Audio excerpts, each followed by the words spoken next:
Today we have a very special guest, Jan Edwards, who is a psychic energy healer who helps women overcome anxiety, depression, PTSD, urinary tract infections, and many other health issues. Thank you, Jan, for being here today. Thank you and welcome to Shiro Podcast and Shiro TV. Oh, Nina, thank you for that lovely introduction, and I'm absolutely so thrilled to be here. Thank you for having me. Before we dive into world of energy healing, I would love to ask you to explain to our audience what exactly is energy healing. Okay, so yes, I'll do my best to explain because I think it is a mystery. I think that in many ways it is a mystery. I think that we set the intention and we bring healing, we act as a conduit, but I couldn't tell you exactly how it works. I will tell you what I do understand, though, from my experience with working with almost 500 women so far. So energy healing is when you are able to, in my case, this is my story of energy healing, it's when I connect. So if you think of source God consciousness, or if you think of the universe, or whatever your perception is of the creator, if you think of the creator as being like an enormous reservoir, like an infinite pond of love and light, I'm able to plug myself in. It's like I am a hose pipe and I plug myself into a tap that is coming from the wall of the reservoir. And that hose pipe is able to channel or carry, let's call it 100 liters of water. So when I work with a client, I'm able to bring that client 100 liters of water and give that water to the client to wash away, to help to start to begin washing away whatever that client comes to me for. So if that client comes to me for lack of confidence, or if she comes to me for OCD behaviors like compulsive pulling out of hair, or if she comes to me for urinary tract infections, I think you mentioned that, I'm able to bring that water and start washing away whatever is at the root of and causing those issues for the client. So I don't really have control over this. I set intention and I ask God for help, and I ask to be an open conduit, an open channel, and then I bring what is sent to me to the client. And after a certain amount of time, the client's body tells me that it is full. She is full. She cannot take any more water.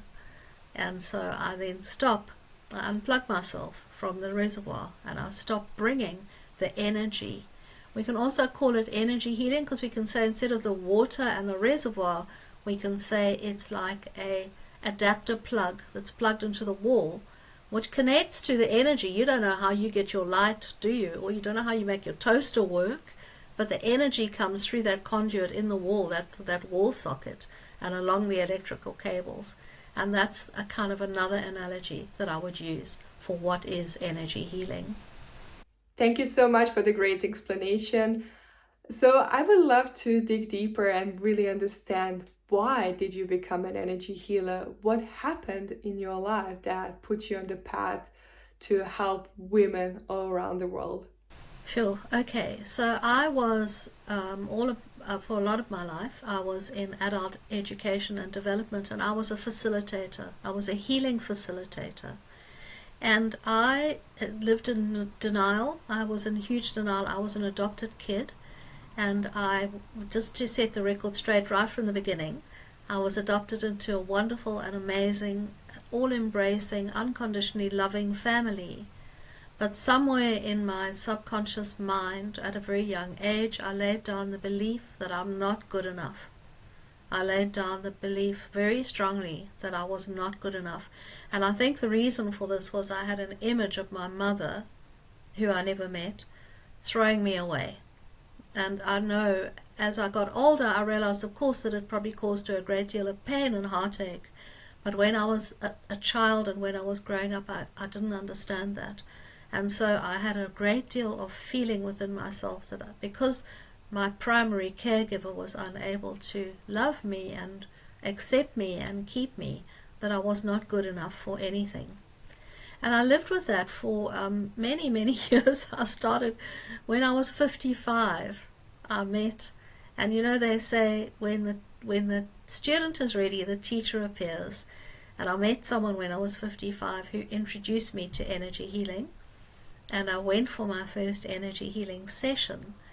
And the woman who worked with me was a kinesiologist. So what she did was she put her fingers on my wrist and she felt my body give the answers.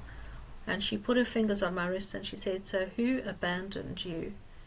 And I was absolutely shocked. I couldn't believe it, because I'd gone to her thinking we were going to work on abundance issues. I had asked her for help with my money issues, and the first thing she said was, "Who abandoned you?"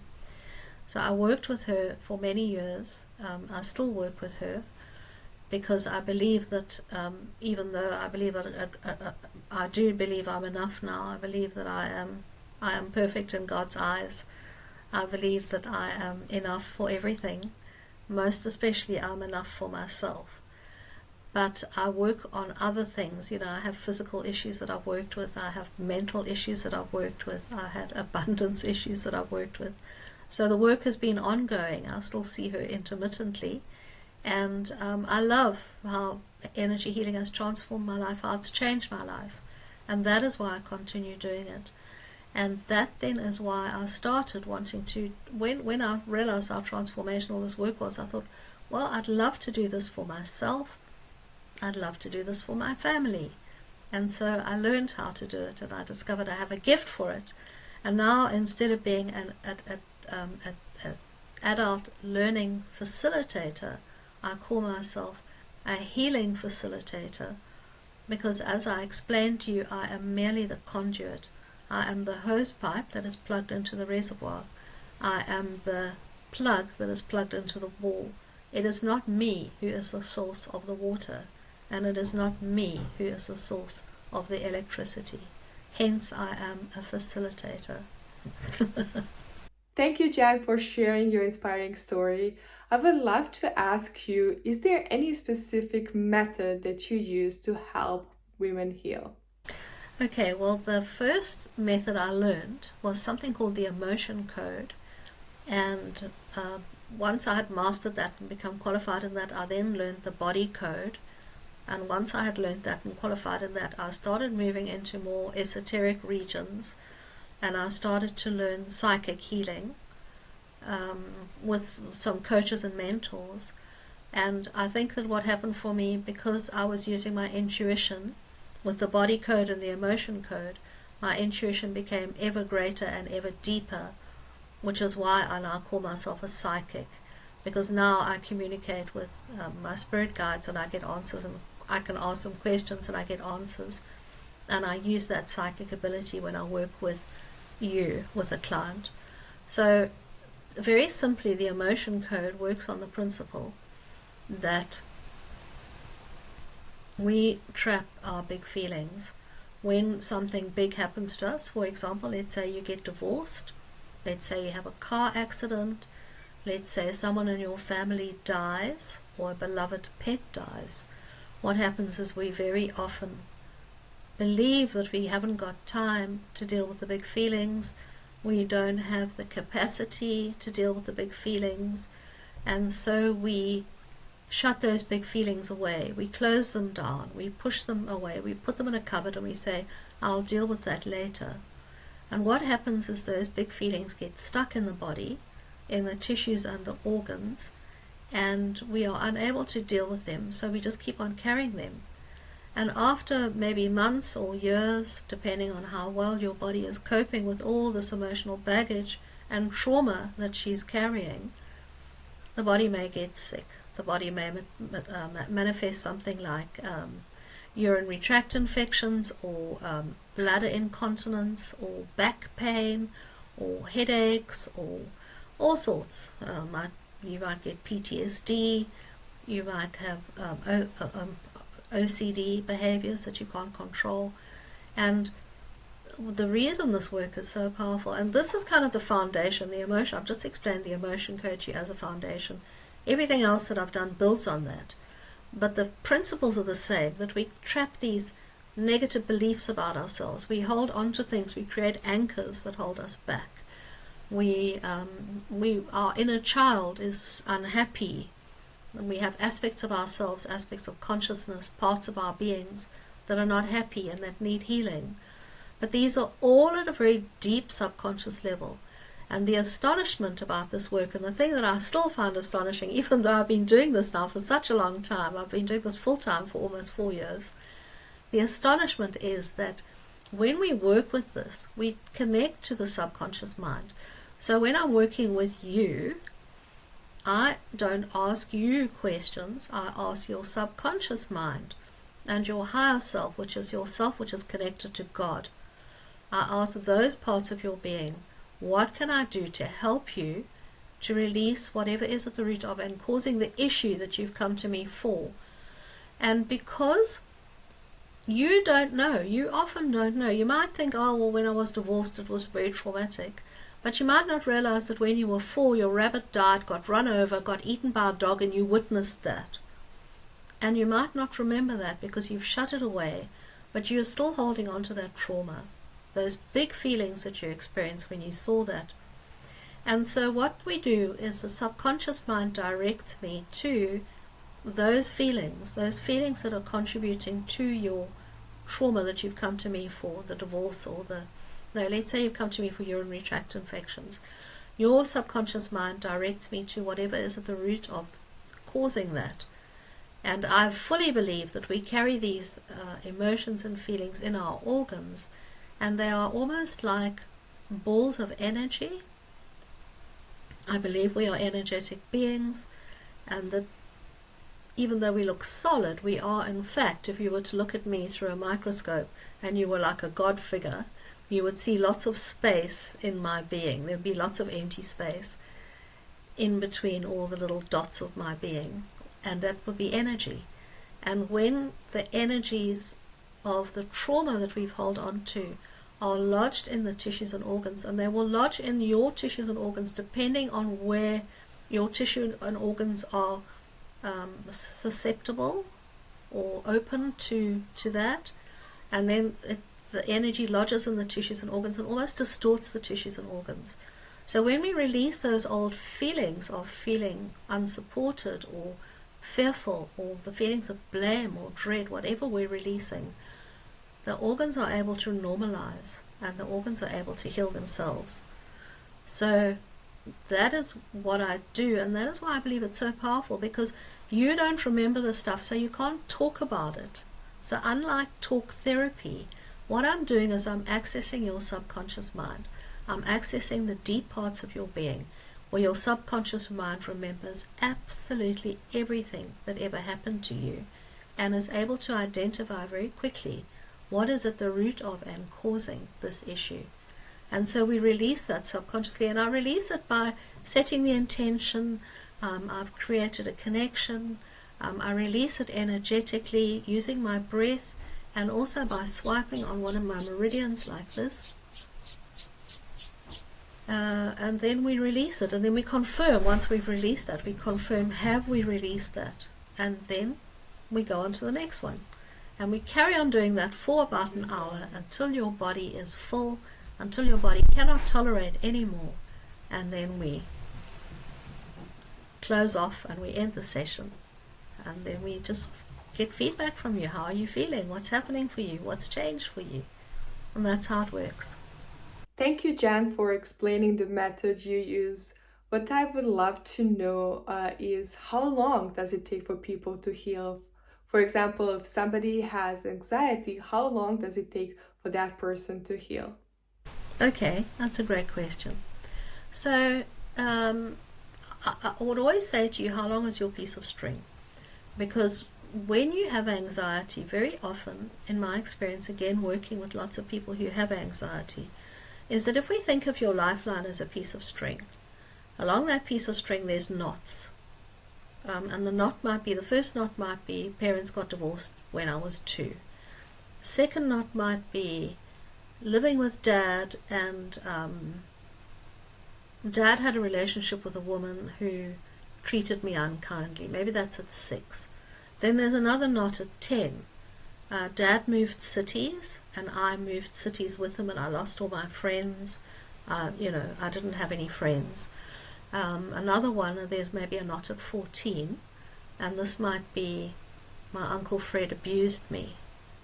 And so we have knots along our timeline, knots along our lifetime. And I don't know how many knots you have or how long it's going to take to unravel those, because what we have to do is we have to undo those knots.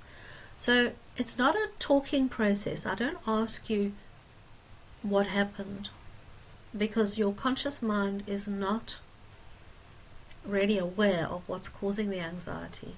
But what I will do is I will say that at 14 you had a trapped emotion of humiliated, and let's release that trapped emotion. Now, I don't know that you were abused by Uncle Fred at 14. I cannot, that is not something that's given to me. It's not in my gift to be shown that. What is in my gift to be shown is that when you were 14, you felt overwhelmed, fear, terror, unworthiness, lack of worth, low self-esteem. And I will release those. And then very often you'll come to me, and once I've worked with you a few times, very often you'll come to me and you'll say, Jen, by the way, when I was 14, my Uncle Fred abused me. And then it all kind of makes sense for me. But I never make assumptions about what I'm releasing, because, as I say, it's not my gift to know what the trauma was, and I can't read your mind. So I don't know how long your piece of string is for anxiety. I do know that if I do one session for you, and I generally find if I do, my experience so far with most of my clients, many of my clients, is that if I do one session for you on anxiety, you will typically, I have a follow-up process where I say, please let me know in 3 days' time what's going on with you. If you have a processing crisis, tell me about it and I'll help you. So after 3 days or before, if they need help sooner, I get feedback from people, and most of the time they say, I'm feeling amazing, I'm feeling so light, the bad dreams have stopped, I've noticed I'm not as stressed, I'm not as anxious, maybe my heart palpitations have slowed down, or I'm not having heart palpitations right now. So what we've done is we've taken off a layer. Let's say your anxiety is like an onion, and what we've done is we've taken off your onion, the first top layer that you will show me, your subconscious mind will show me, that is feeding your anxiety. And so the anxiety onion almost disappears. When I finish your session, I check in with your higher self and I ask her, how long are you taking to process this? And she will reply to me with typically 5 to 7 days. Let's say for argument's sake it's 7 days. And very, very often, on the 3rd day, people tell me, wow, I'm feeling fantastic. On the 6th day, I get an email saying, hey, you know what? I'm starting to feel anxious. And that's because your body has noticed the shift in the anxiety when we took off the top layer. And your body is saying to you, look, Jen, this is how I can feel when I'm not anxious. And then because there's so much stuff here that's attached to anxiety and that's causing anxiety, it comes back. But it generally doesn't come back as bad. So if we started the session and we rated your anxiety, and I ask you this on a conscious level, how anxious are you out of 10? 10 is the worst it can be. You tell me I'm an anxious at a 9. In a week or so, if you come back for another session and we say, how anxious are you? You say, I'm about an 8. So what we do is we chip away, because energy healing is a process. Just as you would go to a gym in order to tone your body, change how your body looks and feels, or just like you would go on an eating plan to make your body healthy and to eat the right foods. It's a process. It doesn't happen overnight. It happens gradually. So how long for anxiety? I don't know. Let's say 1, 2, 3, 4, 5, 6. Maybe about 6 sessions for anxiety. Hard for me to tell, but because I don't know how long your string is.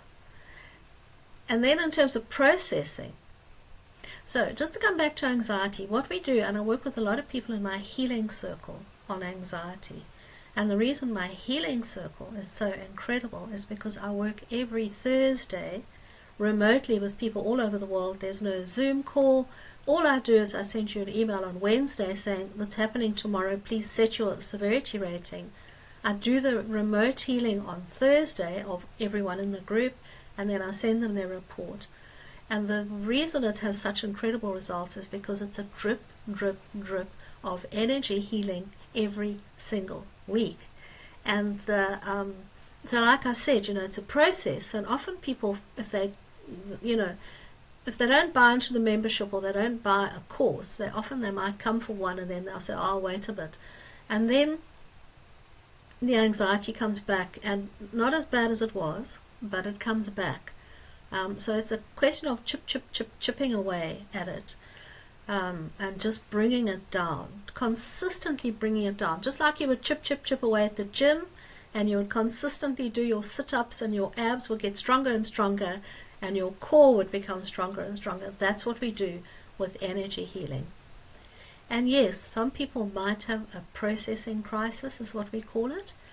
About half of my clients do. A processing crisis is when we, after the healing session, we bump into the echoes of the things we've released. So you may bump into the echoes for the time. Let's say it was 7 days to process. You might, for 7 days, or for part of those 7 days, you might bump into echoes of what we released. You may feel enormous grief. You may remember things that you'd forgotten. You may feel angry.